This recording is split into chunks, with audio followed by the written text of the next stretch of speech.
ride. We'll leave that here. So today, Cora and I are going to tell you what we know about electric fences and what you might need to know about electric fences.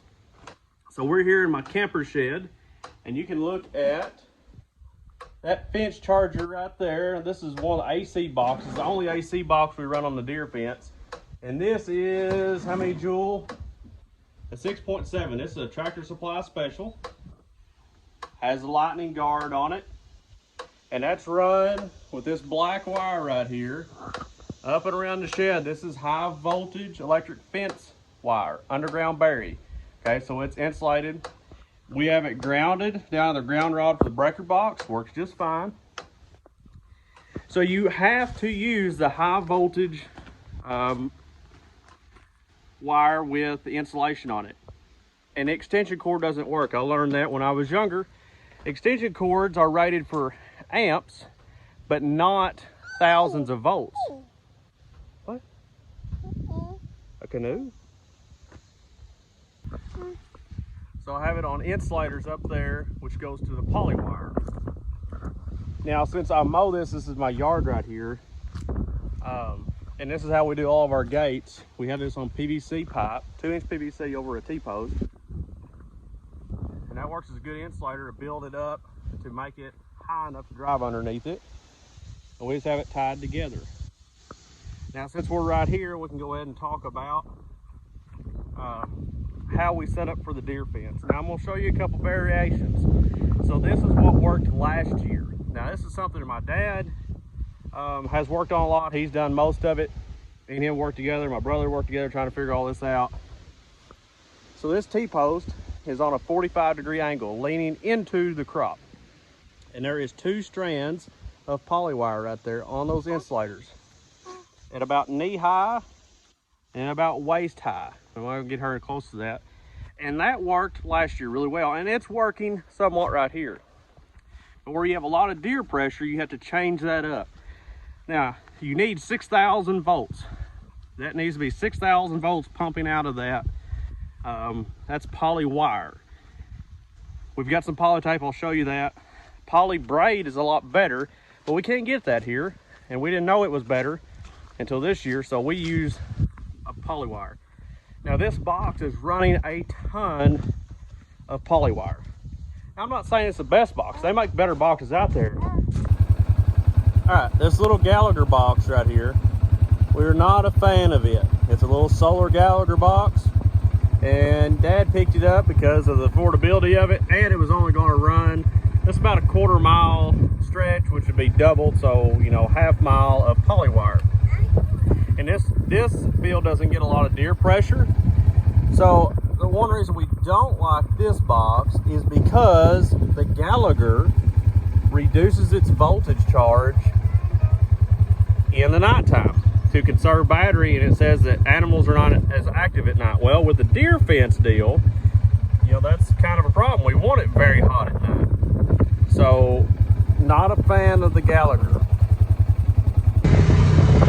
Now, I'm not dissing Gallagher. It just does, that box does not work for this application. I think Gallagher has some really good AC boxes out there. I don't own one. I think they do work well from what I've heard.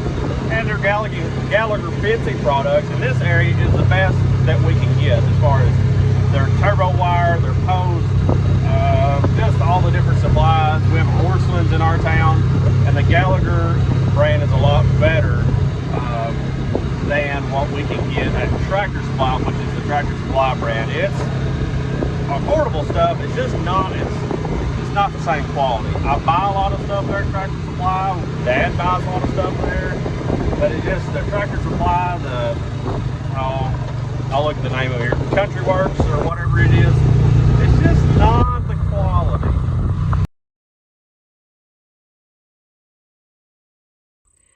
So this is our favorite setup. This is Dad's favorite setup. This is a Premier box, IntelliShock 60.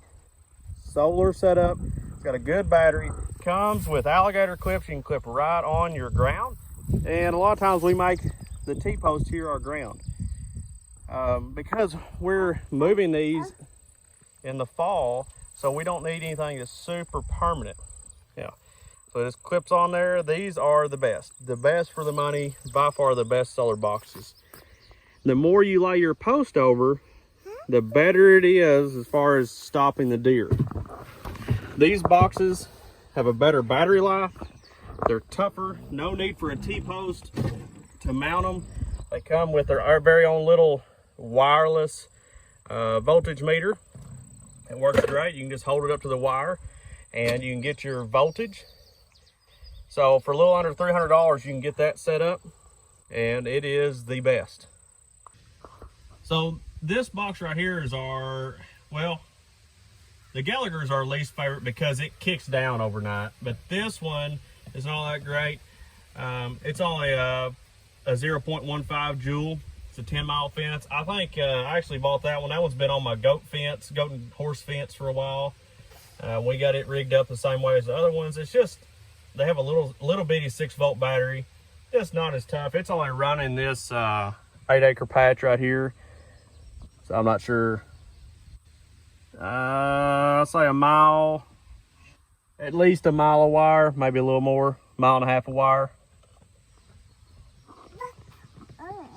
What do you think? Are you tired? You ready to go?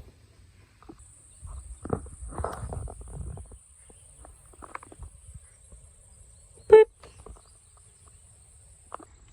Now this field is where we didn't hold anything back. This was our test field. This field is on the edge of a wildlife management area. So right here we have post on an angle, like in other fields, and we have 3 strands of poly wire right there. Hey, child. What are you doing? And then there is a strand of poly wire on another fence that's approximately 4 feet into the field there at about knee high, and then a string of polytape 1 inch to a 1/2 inch around the field. Now this deters the deer some, but they figured it out in the first 10 minutes of the day that we put it up. It deters it some. And now we're not talking, in all these videos, I'm not talking about holding back a couple does and a buck and a few fawns. All right, we have counted 100 deer on about 200 acres in one evening. So when we're trying to come check fields at night, we could count 100 set of eyeballs. That's a lot, okay? That is a lot when they can come in when the beans are small and they can just mow them down like a plague, okay? That is the issue. Now we're getting to this stage of the soybeans and you're like, oh, well, hey, Gander, they look pretty good. Yeah, but they should be twice that tall. In August, this is mid-August right now, when we plant and when the beans start, what I'm saying is the time that we plant, by mid-August, the soybeans start putting on pods, they flower, they put on pods, they start filling those pods. At that point, the nutrients, in my belief, the nutrients come from the leaves, which they do, and go to the pods to fill the fruit, okay? They're in reproduction mode. So when they go into reproduction mode, the leaves are not as tasty, they're not as palatable. You look at any grazing studies out there, talking about cattle, sheep, goats, whatever, when plants go into slip joint pliers are hard. When they go into reproductive stage, they're not as palatable. The deer don't like them. They'll move back to the sawbriars and wait for the acorns to fall. That is the issue. So at this time of the year, they're not as big of a threat. It's when they're early. When those soybeans start coming up is when they will really tear them down. We had to replant some this year. We've been replanting beans multiple times for the last, I think, we've been in the DMAP program and trying to keep these deer back for about 7 years. And that all happened because the farmers around us stopped farming. They either enrolled their ground in a wildlife management area or they stopped farming soybeans at all. Soybeans is the only way we can make any money here on this dryland farm. And it's the only way we can make money for my grandmother. My dad sharecrops for my grandmother. That is her retirement. So that's the reason we're trying to farm soybeans with hundreds of deer trying to mow them down. Now, let's take a turn and go look at some livestock electric fence, because that's what you're here, right? You're here to learn about electric fence. All right, so that box you see up there in the center, top of the screen, that is a range master. That is an old box. That's, hey, Cora. That's a box my grandpa used whenever he raised hogs on dirt out in the pasture, okay? That box is at least 25 years old. So it works great, puts out a lot of volts. It is very good. I have the high voltage wire running down, and it is buried to that paddock. There's Cora. And to that paddock. Remember, do not use any, well, for the ground, you can use uncoated copper wire. For the hot, do not use extension cord. Doesn't work. Been there, done that. Got that trophy. Doesn't work. So let's pull up here and look at this fence.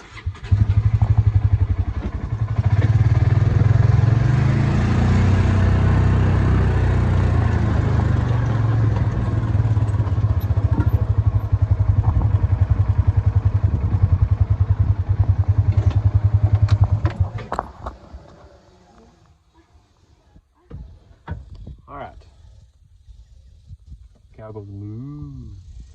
This is a high tensile fence.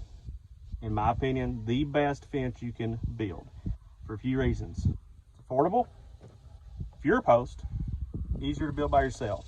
Number 4, you can electrify it. Number 5, hardly anything will get out of it. Yeah, the sheep over there. So this is a 6-strand. I do 6-strand high tensile. I have a strand of barbed wire on the ground there to line up my post, and that keeps anything from crawling underneath it. And then at 6 inches, I have a wire. Another 6 inches, I have a wire. Another 6 inches, I have a wire. Then I skip to 8 inches. Then I skip to a foot. Then I skip to a foot. You can do the math with me there. On this fence, I don't have the top 2 hot right now. I only have the bottom 4. Works good. It's holding back these heifers, holding back these sheep, holds back a horse. Works really, really good. Now, if you watch my other videos, I have the reels. Let's just go look at them.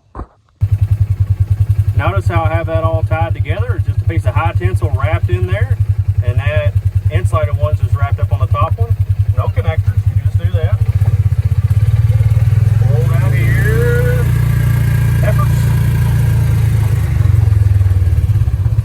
So right there is a Tarragate reel with polybraid on a temporary fence. Also there's a step-in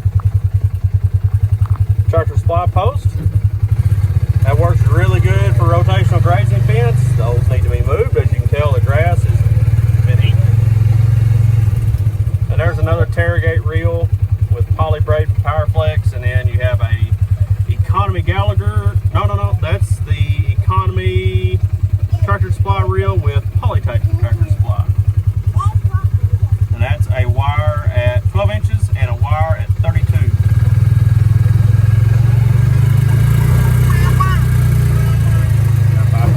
Now, I built this high tensile on this side off of an old barbed wire fence that we built, so the H braces I saved, but they weren't very strong.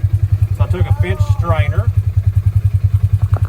the ratchet thing right there, and I put a T-post anchor, and I anchored that like you saw on that other post. Over there, did the same thing. I couldn't get down deep enough with those posts, so I had to put an anchor like that.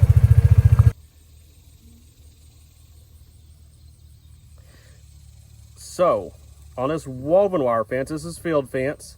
I believe it is 48 inches tall, field fence. Get my finger too farther away. I recommend you electrify part of this. So right there, I have a wire at between 12 and 18 inches. I think 12 is a little better, as long as you have that standout right there, that standout insulator, and then I have one at the top. Standout insulator keeps goats from getting their heads hung in it as bad, because this is not goat and sheep fence, this is field fence. Goat and sheep fence is way too expensive. And a top wire is to keep cattle and horses from riding that fence down. And the bottom wire also keeps the cattle and horses away from the fence, keeps them from scratching on it, rubbing on it, pushing on it, and that will make your fence life so much longer. Goats. I hope you learned something from Cora and I today about electric fences. If you have any more questions or ideas for videos that you think I might have some knowledge of, just drop them in the comments. Yeah. Oh, you found it. You see the goats, don't you? So with that, I've enjoyed this video. please like, subscribe, turn those notifications on. That way when I post a video that you'll be notified and you can watch that with us. So keep making every toe push.